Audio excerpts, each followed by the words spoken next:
Excellency, President of Somaliland, our ambassador, excellencies, ministers, political parties, DP World, colleagues, and especially to Abdi, who has organised all of this over the last couple of days. A special thanks for today.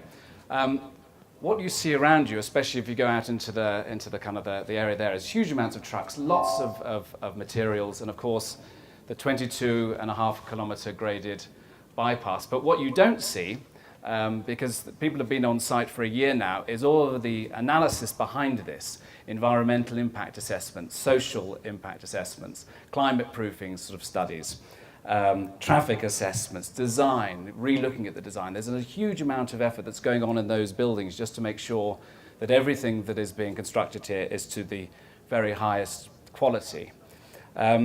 Hard infrastructure work is arguably one of the most complex projects to implement. It needs what we always refer to as safeguards. I mean, safeguards are about looking after people, especially people that are living here near the bypass site, the environment over which it's passing through, and we want this to last. We want this bypass to last. It has a British badge on it, as does the Abu Dhabi road just next door. So these are incredibly important that we get our safeguards right and we implement them. I just wanted to stress three things which kind of were kind of on my mind. The first one, which is probably on everyone's mind, is the climate. I mean, the rainstorms yesterday just brought home how important it is to what we call climate-proof this infrastructure. The way in which we do that is we model a 1 in 100 year bad storm. And the infrastructure needs to withstand that. And most of the work has actually gone into the bridge, which will be just past Nas Hablod, to ensure that it will be sustained and can weather that storm.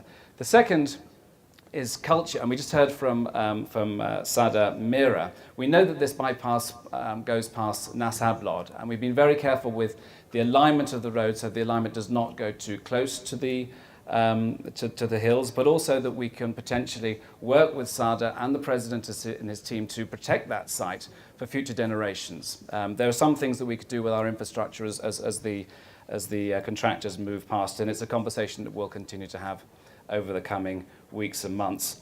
And then finally, it needs to be managed and looked after. This is the issue when our work stops, it goes over to the Roads Authority and to the Ministry of Transport to ensure that there are budgets, to ensure that it's looked after, to ensure it's maintained. There will be some big Ethiopian trucks that are going to want to roar down that road. You need to make sure the axle load is right and make sure that we have the systems to protect it and it lasts as long as it's designed for.